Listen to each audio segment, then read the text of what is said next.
Hi friends, എല്ലാവർക്കും green ടൂൺസിന്റെ പുതിയൊരു എപ്പിസോഡിലേക്ക് സ്വാഗതം. ആദ്യം തന്നെ എല്ലാ സുഹൃത്തുക്കൾക്കും ഗ്രീൻ ടൂൺസിന്റെ അഡ്വാൻസ്ഡ് ഹാപ്പി ഓണം. അപ്പൊ ഇനി മിക്കവാറും നമ്മൾ ഓണത്തിന് ശേഷമാവും പുതിയ വീഡിയോ ആയിട്ട് വരിക. അപ്പൊ എല്ലാവരും സാധിക്കുന്ന പോലെ സേഫ് ആയിട്ട് തന്നെ ഓണം ആഘോഷിക്കാൻ ശ്രമിക്കുക. ഇന്ന് നമ്മൾ ഇതുപോലെ ഒരു ബൾബ് ഉപയോഗിച്ചിട്ടുള്ള ഒരു ക്രാഫ്റ്റ് ആണ് ചെയ്യാൻ പോണത്. എല്ലാവർക്കും സിമ്പിൾ ആയിട്ട് ചെയ്യാൻ പറ്റുന്ന നാശായ അല്ലെങ്കിൽ ഫ്യൂസായ ബൾബ് ഉപയോഗിച്ച് LED ബൾബ് ഉപയോഗിച്ച് ചെയ്യുന്ന ഒരു ക്രാഫ്റ്റ് ആണ്. സോ ഇത് എങ്ങനെയാണ് ചെയ്തെടുക്കുക എന്നുള്ളത് നമുക്കൊന്ന് കണ്ടു നോക്കാം. ഈ ഒരു വർക്ക് ചെയ്യാൻ വേണ്ടിയിട്ട് നമുക്ക് ഇതുപോലത്തെ ഒരു LED ബൾബാണ് ഏറ്റവും അത്യാവശ്യമുള്ളത്. അതിൻ്റെ ഈ ഒരു പോർഷൻ നമുക്ക് ഈസി ആയിട്ട് റിമൂവ് ചെയ്തെടുക്കാം. പിന്നെ എന്തെങ്കിലും ഒരു ടൂളൊക്കെ ഉപയോഗിച്ചിട്ട് ഈ ഒരു പീസും കൂടി നമ്മൾ മാറ്റി വെക്കുക. അടുത്തതായിട്ട് ഇതിൻ്റെ ഉള്ളിൽ കുറച്ച് മെറ്റീരിയൽസ് ഒക്കെ ഉണ്ടാവും. ഒരു പ്ലെയർ ഉപയോഗിച്ചിട്ട് അത് കട്ട് ചെയ്ത് മാറ്റണം. ഇനി ഇതിന് ഫസ്റ്റ് കോട്ട് കൊടുക്കാൻ വേണ്ടിയിട്ട് ഞാനിവിടെ ബ്ലാക്ക് എമൽഷൻ പെയിൻ്റ് ആണ് യൂസ് ചെയ്യണത്.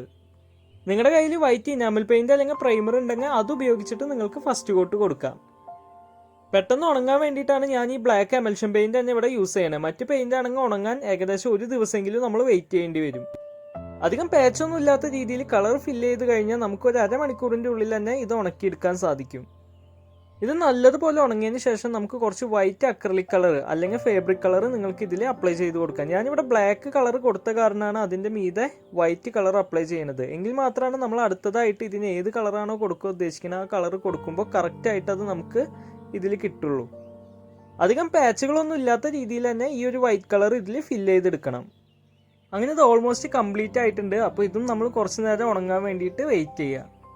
ഇത് നല്ലപോലെ ഉണങ്ങിയതിന് ശേഷം നമുക്ക് ഇതിൻ്റെ മീതെ കളർ അപ്ലൈ ചെയ്യാം. അപ്പോൾ അതിന് വേണ്ടിയിട്ട് ഞാൻ കുറച്ച് ഗ്രീൻ അതുപോലെ വൈറ്റ് അത് രണ്ടും മിക്സ് ചെയ്തിട്ട് അതിൽ കുറച്ച് യെല്ലോ കളറും കൂടി മിക്സ് ചെയ്തു. അക്രലിക് കളറാണ് ഞാനിവിടെ യൂസ് ചെയ്യണത്. അത് യൂസ് ചെയ്തിട്ടാണ് നമ്മൾ ഈ ഒരു അംബ്രല പോർഷന് കളർ ചെയ്യണത്. ബാക്കി പെയിൻറ്റ് നമുക്ക് ഇതിൻ്റെ ഉൾവശത്തൊക്കെ അടിച്ചിട്ട് മാറ്റി വെക്കാം. അതിനുശേഷം കുറച്ച് യെല്ലോ കളറും വൈറ്റ് കളറും നല്ലപോലെ മിക്സ് ചെയ്യുക. അതിൽ കുറച്ച് ഗ്രീനും കൂടി അപ്ലൈ ചെയ്തിട്ട് നമുക്ക് ഈ ഒരു പോർഷനിൽ മഷ്റൂമിൻ്റെ തണ്ടായിട്ട് നമ്മൾ ഉദ്ദേശിക്കുന്ന ഒരു പോർഷൻ ഫില്ല് ചെയ്യാം. ഇനി നമുക്ക് വേണ്ടത് ഇതുപോലെ ഒരു റൗണ്ട് സ്റ്റെൻസിലാണ്. അപ്പോൾ ഈ സ്റ്റെൻസിൽ ഉപയോഗിച്ചിട്ട് പല വലുപ്പത്തിലുള്ള റൗണ്ടുകൾ നമുക്ക് ഈ ഒരു പോർഷനിൽ ലൈറ്റായിട്ടൊന്ന് മാർക്ക് ചെയ്ത് കൊടുക്കാം. ഇതില്ലെങ്കിലും കുഴപ്പമില്ല, നമുക്ക് കൈകൊണ്ട് ഡയറക്റ്റ് മാർക്ക് ചെയ്താലും മതിയാവും. അപ്പോൾ അതിനുശേഷം ആ ഒരു മാർക്ക് ചെയ്ത പോർഷനിലൊക്കെ ഒരു വൈറ്റ് കളർ അപ്ലൈ ചെയ്യാം. വൈറ്റ് കളർ ഡോട്ടുകൾ കംപ്ലീറ്റ് ചെയ്ത ശേഷം അതൊന്ന് അറേഞ്ച് ചെയ്ത് നോക്കിയപ്പോൾ എനിക്കത് അത്ര മാച്ചിങ് ആയിട്ട് തോന്നിയില്ല. അപ്പോൾ ആ ഒരു തണ്ടിന് നമ്മൾ കൊടുത്ത ആ ഒരു ഗ്രീനിഷ് യെല്ലോ കളർ തന്നെ ആ ഡോട്ടുകൾക്കും കൊടുക്കാമെന്ന് വിചാരിച്ചു. അപ്പോൾ ആ രീതിയിൽ അറേഞ്ച് ചെയ്തെടുത്തു. അപ്പോൾ നിങ്ങൾ കളറുകൾ ചെയ്യുമ്പോൾ ആദ്യമേ പ്ലാൻ ചെയ്ത് ചെയ്യുകയാണെങ്കിൽ ഇങ്ങനെ ഒരു പ്രശ്നം ഉണ്ടാവില്ല.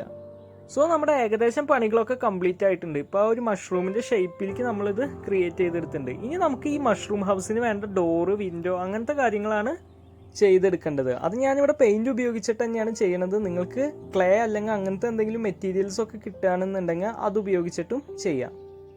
അപ്പോൾ നമ്മളിവിടെ ഒരു ആർച്ച് ഷേപ്പിലുള്ള ഡോറ് ബ്രൗൺ കളർ ഉപയോഗിച്ച് ചെയ്തു. അതിന് മീതെ കുറച്ച് യെല്ലോ പാച്ച് കൊടുത്തു. ഇനി നമുക്ക് കുറച്ച് ഡാർക്ക് ബ്രൗൺ ഉപയോഗിച്ചിട്ട് ഈ ഒരു ആർച്ചിന് ഒരു ബോർഡർ ക്രിയേറ്റ് ചെയ്ത് കൊടുക്കാം. അതുപോലെ റൗണ്ട് ഷേപ്പിലുള്ള ഒരു വിൻഡോയാണ് നമ്മളിവിടെ ക്രിയേറ്റ് ചെയ്തത്. അതിനും ബോർഡർ വരയ്ക്കുക. പിന്നെ എക്സ്ട്രാ എന്തെങ്കിലും ഡീറ്റെയിൽ ആയിട്ട് നിങ്ങൾക്ക് ഇതിൽ ആഡ് ചെയ്യണമെന്നുണ്ടെങ്കിൽ ഡാർക്ക് കളർ ഉപയോഗിച്ചിട്ട് അതും ആഡ് ചെയ്ത് കൊടുക്കുക. അപ്പോൾ ഇനി മുതൽ ഫ്യൂസ് ആവണ ഓരോ ബൾബും നമ്മൾ കളക്ട് ചെയ്തിട്ട് പല കളറുകൾ അപ്ലൈ ചെയ്തിട്ട് ഡിഫറെൻ്റ് ആയിട്ടുള്ള കുറേ മഷ്റൂം ഹൗസുകൾ നമുക്ക് ക്രിയേറ്റ് ചെയ്തെടുത്ത് ഗാർഡനിലൊക്കെ സെറ്റ് ചെയ്യാം. അപ്പോൾ നിങ്ങൾ ചെയ്യുമ്പോൾ പല ഡിഫറെൻ്റ് ആയിട്ടുള്ള പരീക്ഷണങ്ങളും ഇതിൽ ആഡ് ചെയ്ത് ഇത് കൂടുതൽ ഭംഗിയാക്കാൻ ശ്രമിച്ചുകൊണ്ടിരിക്കുക. ഇനി നമുക്ക് ഈ അംബ്രല്ലയുടെ പോർഷൻ ആ തണ്ടിൻ്റെ മുകളിൽ ഒട്ടിക്കണം. അപ്പോൾ അതിന് വേണ്ടിയിട്ട് ചെറിയൊരു ടിഷ്യൂ പേപ്പർ നമ്മളൊരു ബോൾ പോലെ ക്രിയേറ്റ് ചെയ്തെടുക്കുക. അപ്പോൾ നമ്മൾ ഫെവിക്കോളൊക്കെ അപ്ലൈ ചെയ്തിട്ട് അത് നല്ല നീറ്റാക്കിയിട്ട് തന്നെ ഈ ഒരു പോർഷനിൽ ഗം അപ്ലൈ ചെയ്തിട്ട് ഒട്ടിക്കുക. അത് നന്നായി ഉണങ്ങിയതിന് ശേഷം നമുക്ക് ഈ ഒരു അംബ്രല്ലയും അതിൻ്റെ മീതിയായിട്ട് ഗ്ലൂ അപ്ലൈ ചെയ്തിട്ട് ഒട്ടിച്ചെടുക്കാം. ഗ്ലൂ ഗൺ ഉണ്ടെങ്കിൽ നിങ്ങൾക്ക് ഇതിൻ്റെ ഒന്നും ആവശ്യമില്ല, ഡയറക്റ്റ് ഇതിൻ്റെ മുകളിൽ ഈസി ആയിട്ട് തന്നെ ഒട്ടിച്ച് വെക്കാം.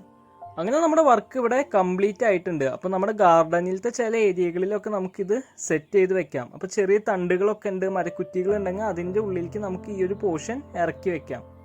അപ്പോൾ വെള്ളമായാലും ഇതിൽ വലിയ പ്രശ്നങ്ങളൊന്നും ഉണ്ടാവില്ല. നമ്മൾ ഇനാമൽ പെയിൻറ്റ് അല്ലെങ്കിൽ അങ്ങനത്തെ പെയിൻറ്റുകൾ യൂസ് ചെയ്തിട്ടാണ് ഈ ഒരു വർക്ക് ചെയ്തേക്കണത്. അപ്പോൾ ഒരു ബൾബ് ഉപയോഗിച്ചിട്ടാണ് നമ്മളിത് ഉണ്ടാക്കിയെന്ന് പറയുമ്പോൾ പെട്ടെന്നൊന്നും ആർക്കും മനസ്സിലാവില്ല.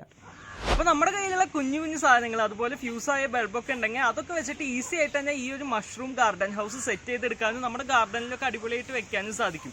അതുപോലെ നിങ്ങളുടെ ഐഡിയയ്ക്ക് അനുസരിച്ച് ക്ലേയും മറ്റു കാര്യങ്ങളൊക്കെ ഉണ്ടെങ്കിൽ അതൊക്കെ വെച്ചിട്ട് കുറച്ചും കൂടി ഇത് ഭംഗിയാക്കി എടുക്കാൻ സാധിക്കും. സോ അടുത്ത വീഡിയോയിൽ കാണുന്നവർക്ക് ഗുഡ് ബൈ. ഇത് ഉപയോഗിച്ചിട്ട് നമുക്ക് വേറെയും കുറച്ച് കാര്യങ്ങളൊക്കെ ചെയ്യാം. സംഭവം വേറെ ഒന്നുമല്ല, നമ്മൾ ഈ ഒരു വർക്ക് ചെയ്യുമ്പോൾ നമുക്ക് ഇങ്ങനെ ഒരു പോർഷൻ കിട്ടിയിട്ടുണ്ടാവും. അപ്പോൾ ഈ ഒരു സംഭവം മാറ്റി വെച്ചത് നമുക്ക് ഇവിടേക്ക് എടുത്ത് വെക്കാം. അതിനുശേഷം നിങ്ങൾ എന്തെങ്കിലും സീക്രട്ട് ആയിട്ടുള്ള മെസ്സേജും കാര്യങ്ങളൊക്കെ ഉണ്ടെങ്കിൽ ഇതുപോലെ എഴുതിയതിന് ശേഷം ജസ്റ്റ് ഒന്ന് മടക്കിയിട്ട് ഇതിൻ്റെ ഉള്ളിലേക്ക് വെക്കുക. ആ ഒരു ക്യാപ്പ് വെച്ച് അടച്ചതിന് ശേഷം നമ്മുടെ ഫ്രണ്ടിന് കൊടുക്കുകയാണെങ്കിൽ ഫ്രണ്ടിനും ഈ കാര്യം അറിയാം. ഈ ഒരു ടൂൾ ഉപയോഗിച്ച് തുറക്കുകയാണെങ്കിൽ ആൾക്ക് മാത്രം അത് സീക്രട്ടായിട്ട് വായിക്കാം. അതുപോലെ നമ്മുടെ കയ്യിലുള്ള കോയിൻസും മറ്റ് കാര്യങ്ങളൊക്കെ ഉണ്ടെങ്കിൽ അത് ഹൈഡ് ചെയ്ത് വെക്കാനും നമുക്കിത് യൂസ് ചെയ്യാം.